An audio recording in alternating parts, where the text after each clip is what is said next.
आश्चर्य वाटतंय ना की तुझ्या मनातले ते प्रश्न जे तू कोणालाच बोलला नाहीस त्याचं उत्तर तुला अचानक कसं मिळालं.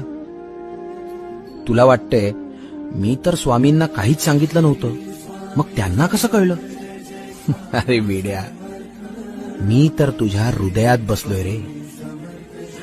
तू ओठांनी बोलण्याआधी तुझा विचार माझ्यापर्यंत पोहोचलेला असतो.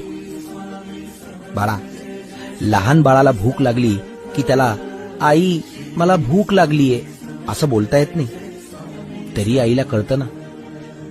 मग मी तर तुझी माऊली आहे, मला कसं नाही कळणार. काळजी नको करू, मला सांगण्याची गरज नाही.